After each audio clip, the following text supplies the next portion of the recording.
At 11 on Eyewitness News, a progress report on the safety of the balconies at the Murphy Homes housing project. David Murphy is working on that story for the night team.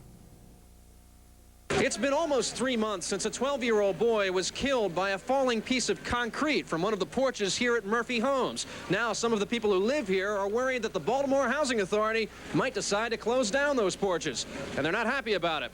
That story coming up tonight at 11 o'clock with the night team. David Murphy reporting from Murphy Homes. Now we go to Towson. High above Towson, 28th floor, as a matter of fact, where Bob Turk has the 5-day forecast. Well, for tonight, we still have a risk of a shower south of the city particularly, and then just partly cloudy and muggy overnight. Temperatures probably no lower than about 70 degrees. Tomorrow then, pretty good chance of some thunderstorms around the region with variably cloudy skies. Tomorrow's high about 84. Looking ahead to Wednesday, it'll be a hot, sunny day, but it will be lower humidity coming in for the Wednesday afternoon. Temperatures up around 90 degrees. A pretty nice day Thursday with a mix of clouds and sun, but rather low humidity, temperature about 86. And for the end of the week, Friday, a good chance of another thunderstorm as another frontal system goes through the region. Temps about 86 degrees and partly sunny. Just a slight chance of a shower on Saturday. Temps a little bit cooler at 84 degrees. Al and Ann? Thanks, Bob. Yesterday's demolition of the old nurses' school at Francis Scott Key Medical Center got a lot of attention. But Marty Bass thinks the most amazing part of the implosion might have been overlooked by the enormity of the event. He explains in tonight's Catch and Bass. Sitting as neatly as 10,000 tons of rubble can sit is what used to be the old nursing school at Francis Scott Key Medical Center. It's old news now, but yesterday, Baltimore's own world-renowned Controlled Demolition Incorporated put on this show for the hometown. Less than 100 pounds of explosives and a lot of gravity later, gone. Rubble sitting neatly behind a perimeter fence. Just what you'd expect from CDI. And just what the emergency room staff located right next door had hoped for, and that's our story. This ER in its vital access road couldn't close or shut down for very long. People couldn't be moved, and through all this, that ER closed for less than 20 minutes.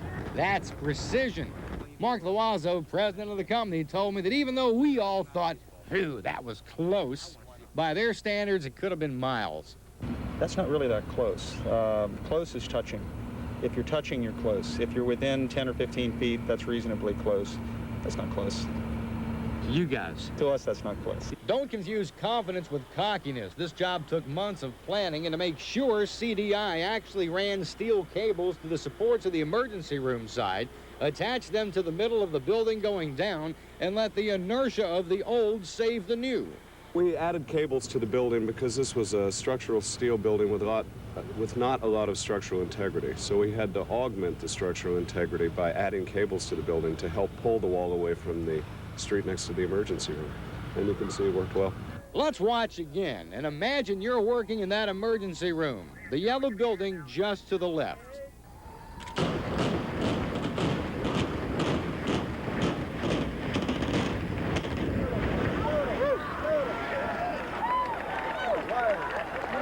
Now, I know I'm driving this point home, but just one more time, let's put it in perspective.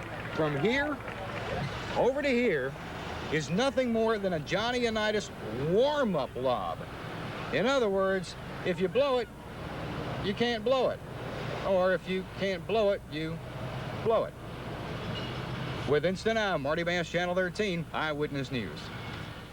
I must be sick. I understood what he said there. You're all right, Ann. Yes, I know.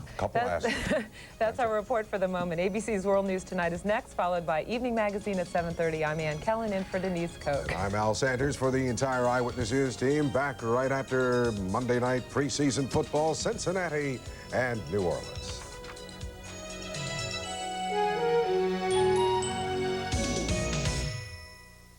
Hello, I'm Donna Hamilton. In 30 minutes on Evening, for a long time it looked like the Rolling Stones would never perform together again, but now they're getting ready to kick off a $65 million tour.